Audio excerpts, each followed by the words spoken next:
3 और वैक्सीन का ट्रायल भी एडवांस स्टेज पे चल रहा है। वैक्सीन की उपलब्धता बढ़ाने के लिए दूसरे देशों की कंपनियों से भी वैक्सीन खरीदने की प्रक्रिया को तेज किया गया है।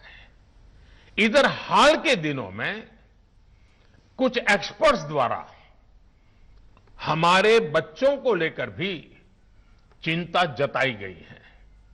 इस दिशा में भी 2 वैक्सीन का ट्रायल तेजी से चल रहा है।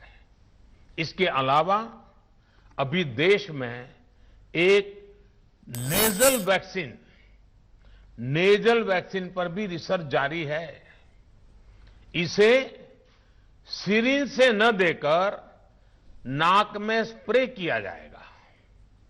देश को अगर निकट भविष्य में इस वैक्सीन पर सफलता मिलती है तो इससे भारत के वैक्सीन अभियान में और ज्यादा तेजी आएगी। साथियों, इतने कम समय में वैक्सीन बनाना अपने आप में पूरी मानवता के लिए बहुत बड़ी उपलब्धि है, लेकिन इसकी अपनी सीमाएं भी हैं। वैक्सीन बनने के बाद भी दुनिया के बहुत कम देशों में वैक्सीनेशन प्रारंभ हुआ और ज्यादातर समृद्ध देशों में ही शुरू हुआ। WHO ने वैक्सीनेशन को लेकर गाइडलाइंस दी। वैज्ञानिकों ने वैक्सीनेशन की रूपरेखा रखी और भारत ने भी जो अन्य देशों की बेस्ट प्रैक्टिसेस थी, विश्व स्वास्थ्य संगठन WHO के मानक थे, उसी आधार पर चरणबद्ध तरीके से वैक्सीनेशन करना तय किया।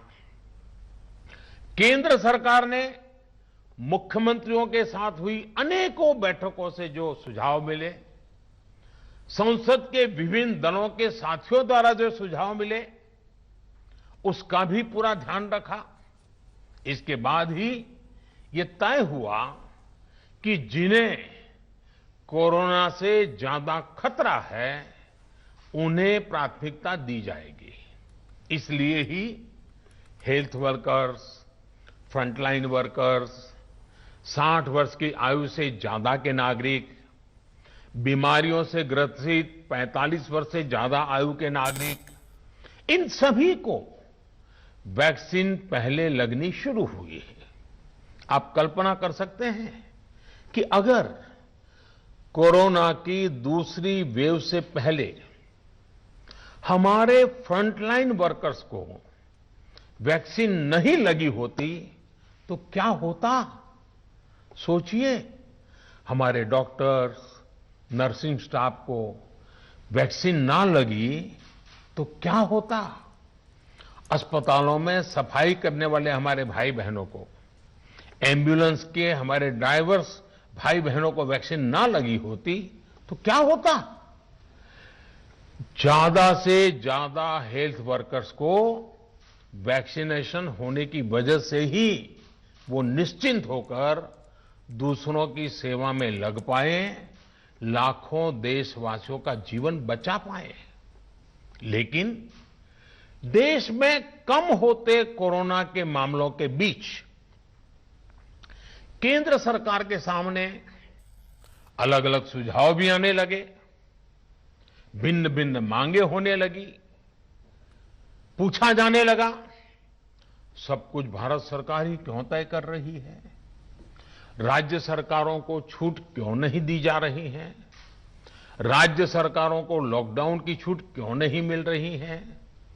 One size does not fit all जैसी बातें भी कही गई।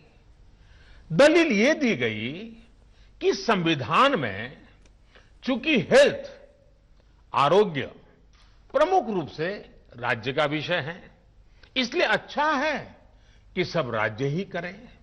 इसलिए इस दिशा में एक शुरुआत की गई।